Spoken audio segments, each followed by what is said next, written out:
Well, I'm sure you'd agree that the last 2 years in pharmacy, particularly right here in Australia, have come at us at a breakneck speed. So many changes to negotiate and therefore so many opportunities to start planning and implementing to take our businesses forward. So in episode 100 of the Transpharmation Show, we look at what we've learnt from those last 2 years and what we could look forward to ahead of us. Welcome to the Transpharmation Show, where successful pharmacy owners and technology partners help you to build a better 21st century pharmacy by embracing technology.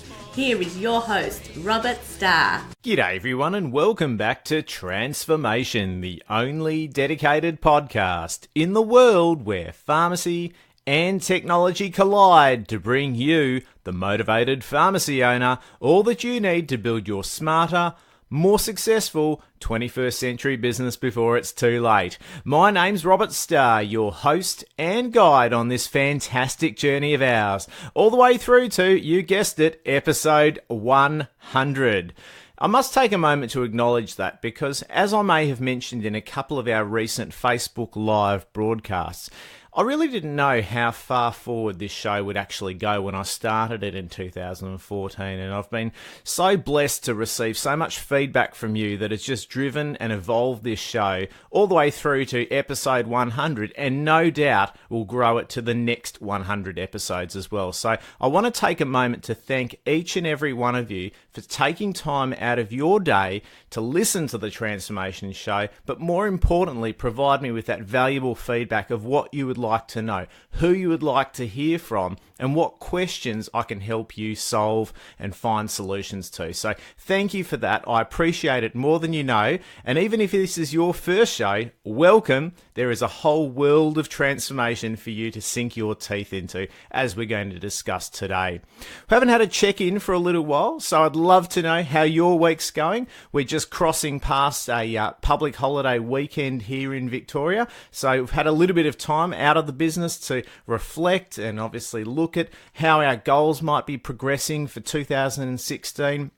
Are we where we wanted to be, or are there a couple of things that may have distracted us or have come out of nowhere that we need to negotiate as well? Really important to take some time, even on a daily or a weekly basis, just to sort of reassess and recalibrate, because it's so easy to get entrenched in old habits, as we're going to discuss today as we continue to innovate and grow our businesses moving forward. So the question I posed and mentioned in episode number 1 was why there has never been a better time to embrace technology and start to build your 21st century business. Now, it was no reflection on the fact that we were in 2014, 14 years into the 21st century, but our business model and our approach really hadn't changed a lot from the 1970s and 1980s across the board. I know many of you, having met many of you and visited many of you in your businesses, that a lot of you aren't in that mold.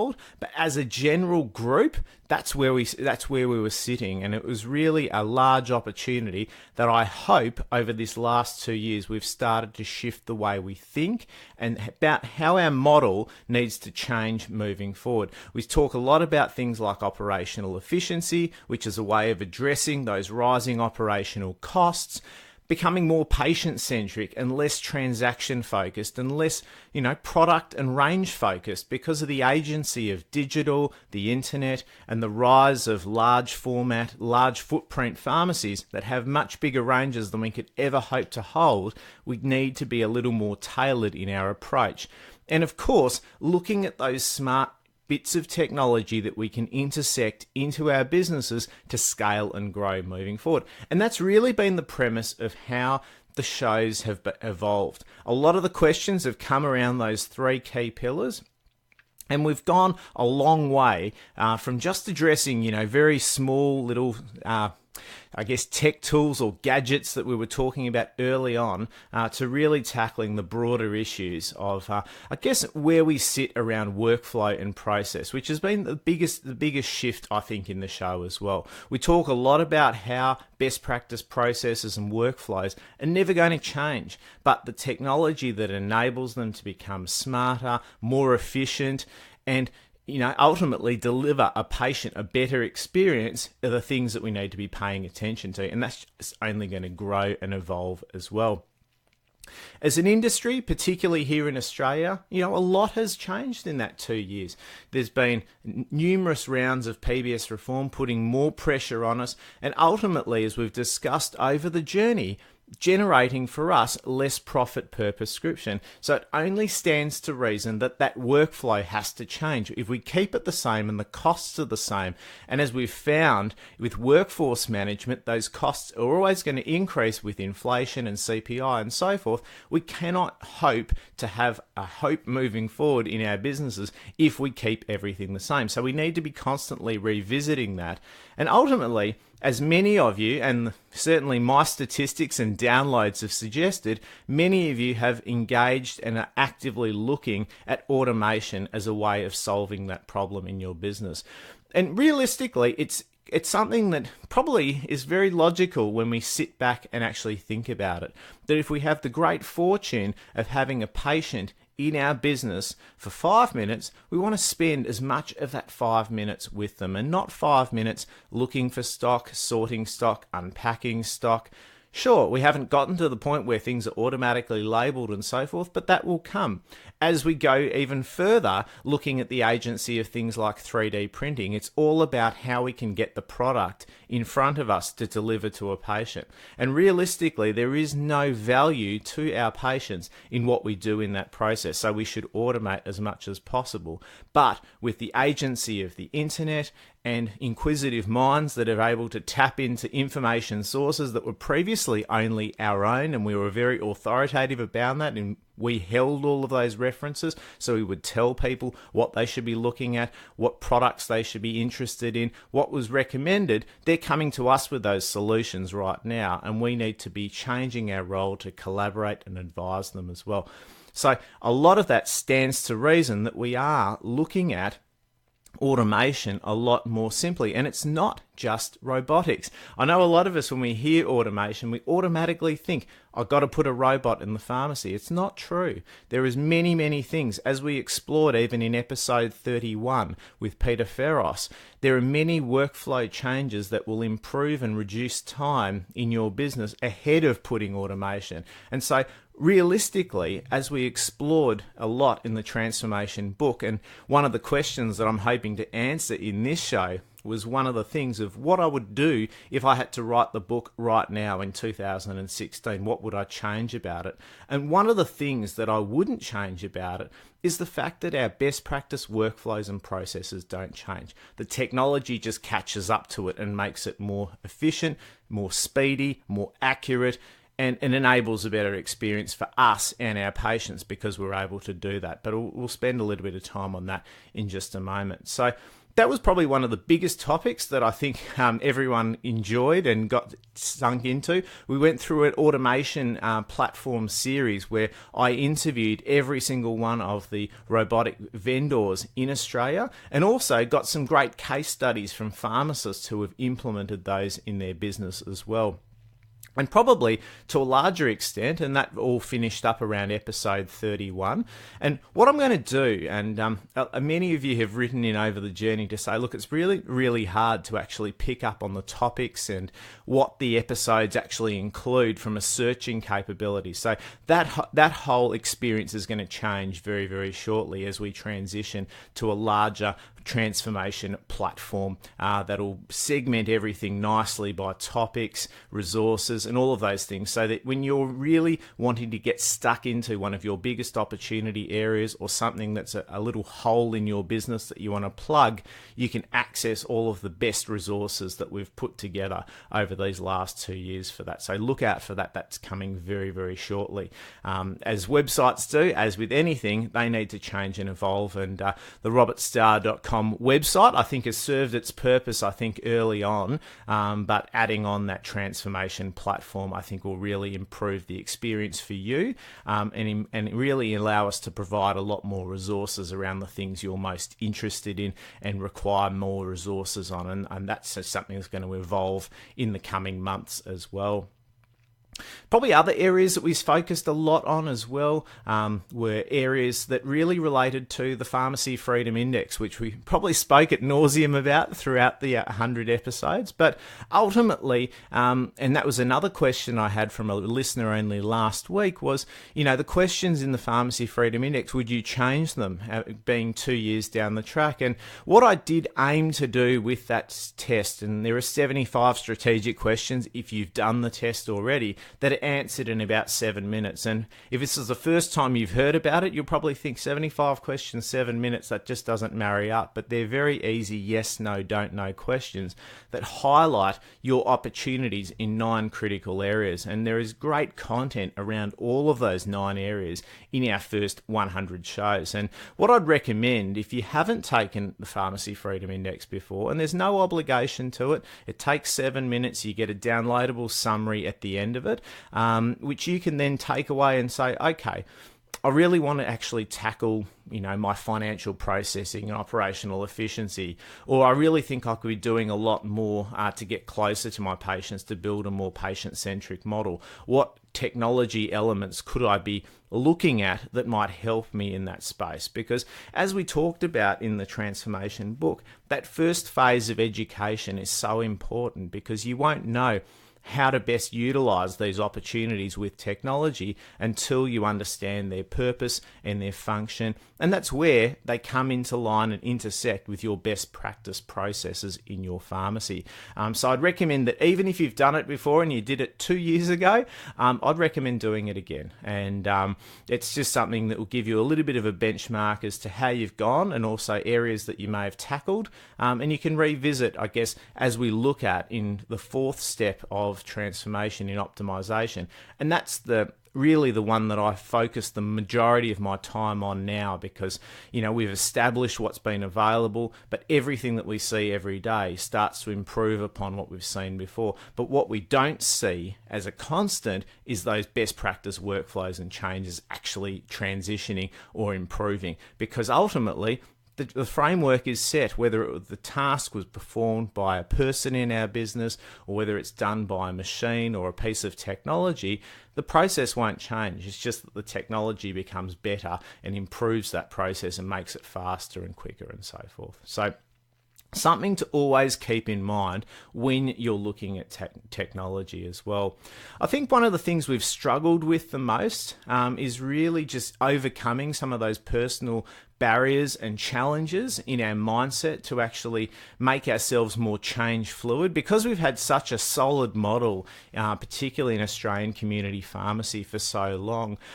It's been something that we haven't needed to change very much, and to become change fluid as opposed to change set has been a really big challenge, and how we go about that. And when I look at some of the things that we possibly could have spent more time on in the Transformation book, I actually chose to focus a lot of our time in some of the shows on addressing some of those shortcomings. And one of those things in particular is on people and change management. And particularly with technology, it's just so important, because as we'll start to see moving forward, there are roles in our businesses that are ideally suited to technology already. And the thing about that, and this is where I think the biggest myth with technology is being circulated, is that those pieces of technology are actually going to cost people jobs, and we're going to need less people in our workforce as a result. It's not true.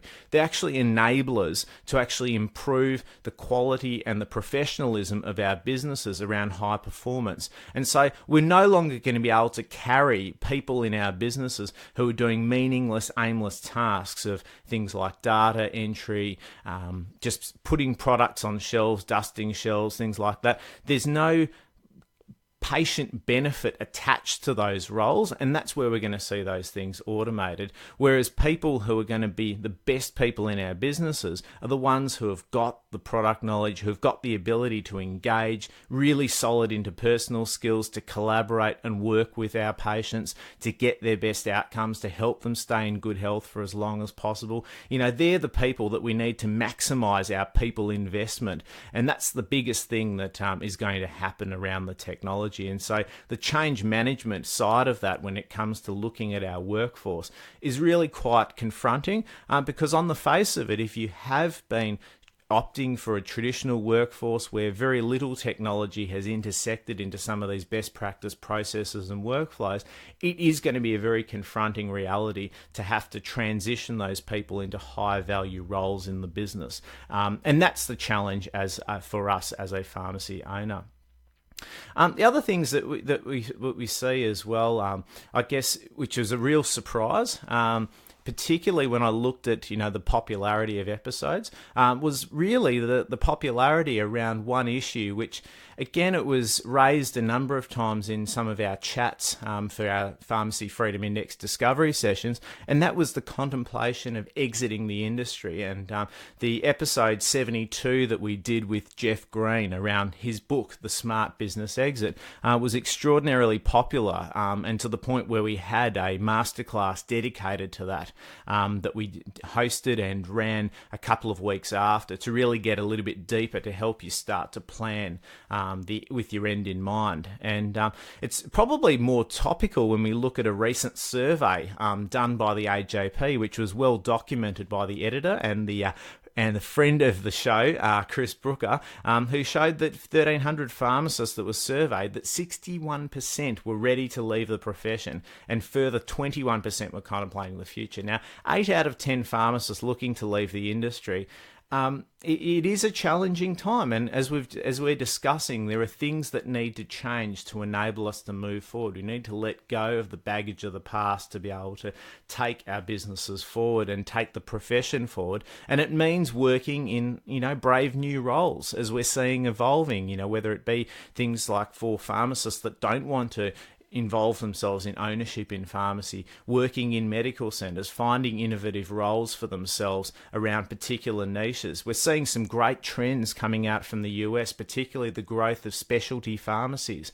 And, those specialty pharmacies don't necessarily need to be PBS pharmacies in order to be able to offer the services and, elements of it that may require them to be successful. So, there's a lot of modelling that we can take away from some of our colleagues overseas, as we've had the great fortune of catching up with 2 US colleagues over the 100 episode journey, being Todd Urey from the Pharmacy Podcast Show in episode 55, and also Scott Maitland from Pharmacy Marketing Quarterly in one of the earlier ones. I think it might have been around episode 18, where we were talking about creating content and marketing for your business.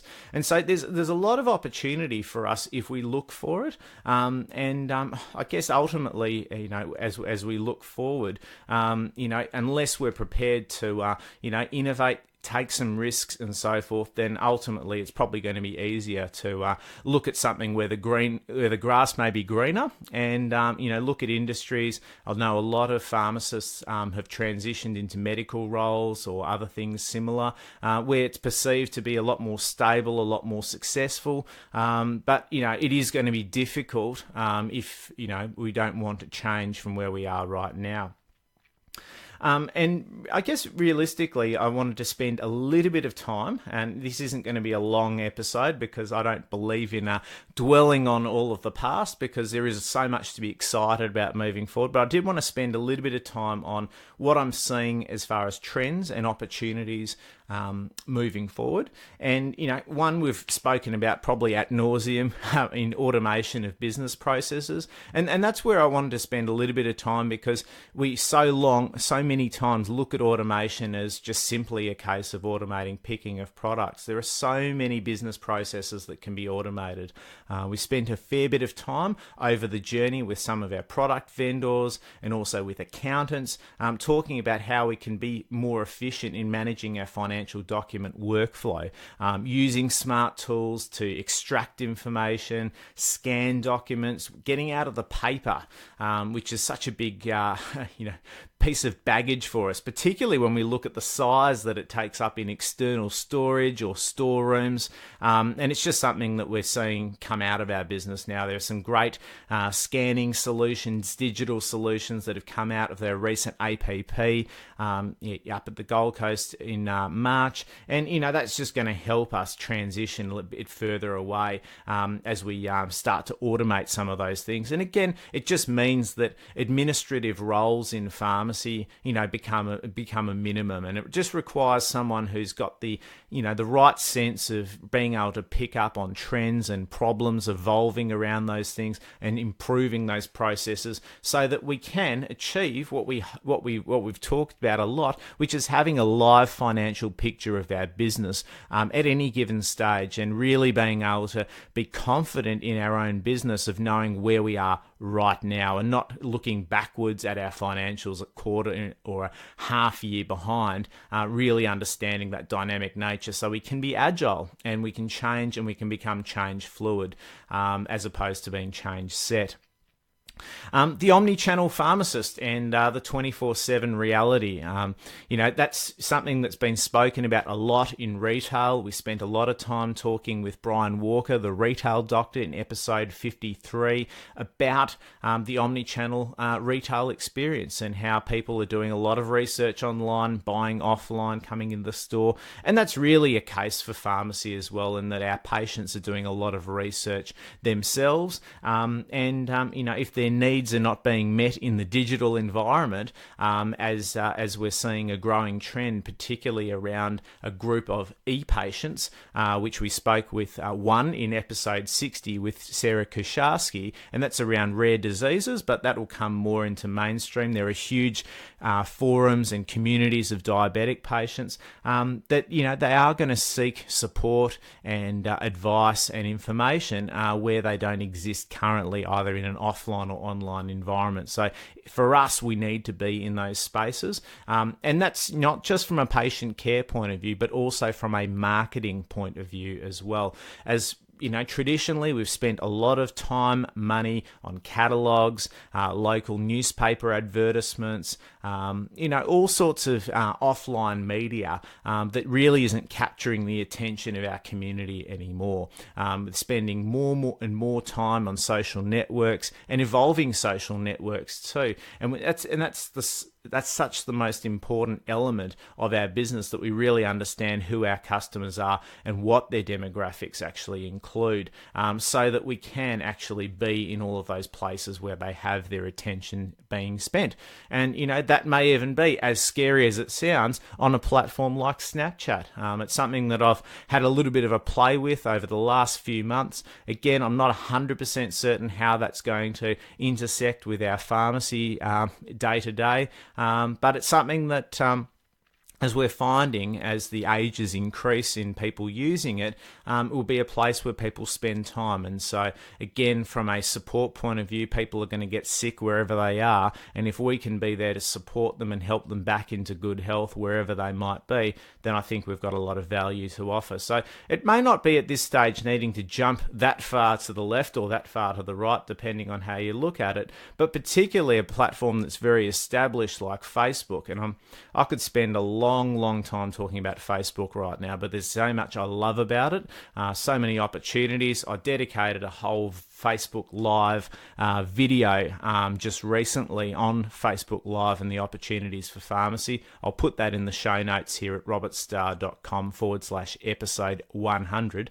And, it just represents some great engagement opportunities. And for the fact that we're going to be able to very shortly engage with people who view those videos and view our content on Facebook, and really be able to talk to those who are only interested in our information and our content, it offers us such a remarkable opportunity. Could you imagine being able to have a voice directly to patients who have opened a catalogue that you've sent to them in their mailbox, and not worry about talking to people who just simply threw it in the bin? And it's such a huge opportunity that is coming our way. So for those who haven't been on Facebook, you need to get going with it. It's offering some great opportunities. It's not too late. It's very easy to set up platforms, but do not go in there on the preface that you think it'll be free, because you'll need to pay to access those audience insights. But you're only going to be substituting your advertising expense, that you are spending on things like catalogs and direct mail and things like that. So it's not going to be money that you're not already spending in your business as well. We've spoken a lot about our transition to be a patient collaborator and a health advisor, and personalisation is only going to get stronger and stronger with that. We've spoken a little bit about 3D printing and how that's going to evolve, and again, that's really just bringing the product supply issue to an absolute minimum of time, as opposed to needing a 20+ week supply chain around pharmaceuticals. That might be down to about an hour, depending on what the medicine in and how it gets delivered as well. There's going to be greater product display opportunities, and we're going to start to see probably virtual stores where the inventory in pharmacies just simply won't be on the shelves. It'll be virtualized, it'll be stored in a warehouse robot in the back of the pharmacy, and ultimately delivered through a way of innovative ways. And we'll have the opportunity to offer endless aisles, so products that aren't stored in the store but can be delivered to the store within 24 hours, which ultimately we've already got as part of our wholesaler network as well. So it's a fantastic opportunity to take away some of those things and to embody those into our businesses moving forward. The last thing I wanted to go into were things that I think we should stop. And so we should stop and forget about them and never do them again. And probably referenced a little bit as I'm looking at them in front of me right now. And one of those things is the low skill level pharmacy assistants, and I dare say pharmacists as well. I think pharmacists that are coming into the business just purely there to be compliant with all the laws, but not really add any value to the patient conversations, and really just want to be existing in our businesses to hand out scripts and really just make sure they don't kill anyone from a safety perspective. I think they have a limited role and probably won't have a role in any business moving forward unless they can add extra strings to their bow, whether it be specialization, whether it be the ability to utilize technology based workflows that enable greater conversation levels. I think that if we continue down that pathway where we're providing transactions with no added value, the price equalization through digital is just going to be an absolute tsunami upon the industry, and it should be already.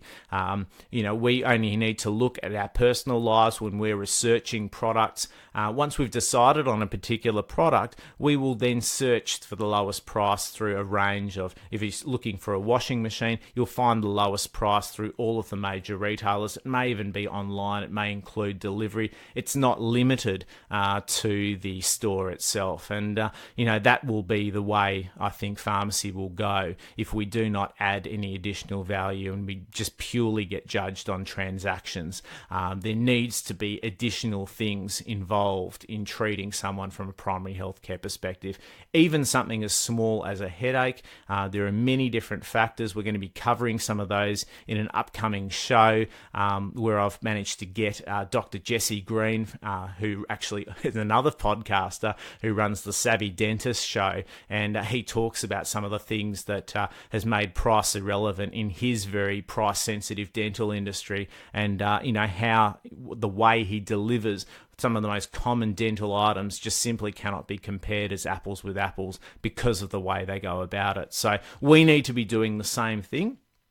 And ultimately, the last thing I wanted to mention was really becoming front and center. The community pharmacist has always been at the center of our communities, but we need to make sure that we're the face of that as well. I think too often we try to hide behind a business name and a brand, but something that we're seeing right here in the Transpharmation Lab, which has been highly successful, is the ability to actually become front and center with our community and engage with them in both physical and digital platforms, and having that single voice, and having the personalities of the business really come out in the way we marketed this business as well, and utilize that as a strength rather than simply just trying to hide behind a brand and a bricks and mortar type business as well. So I hope you've enjoyed that. Very reflective, I know, and a lot of forecasts. I'd love to be able to sit back here in 2018 looking at this particular episode and ticking some of these boxes off, and things that have happened, and trends that we've really jumped on and really taken best advantage of to build our businesses moving even further forward in the 21st century as well. I wanted to leave you with two things: what's happening next week, and also what's happening as far what would be my favorite quote of the first 100 episodes. And the quote is from Albert Einstein: "We cannot solve our problems with the same thinking we used when we created them." That's where we are right now. The problems need to be in the past. We put them aside and we move forward and create a brand new and exciting future for us as well. If you've loved this week's show, leave a comment in the show notes. As always love reading them, and I'll read and respond to all of them individually as well. Next week, we're joined by Tyson Clark, who's the founder of Voicester, which is an innovative training platform for high-performance pharmacy teams to help keep pace with professional development and training in as little as 5 minutes a day. I know you're going to love it. Have a great week, everyone, and I look forward to speaking with you again next week. Bye for now.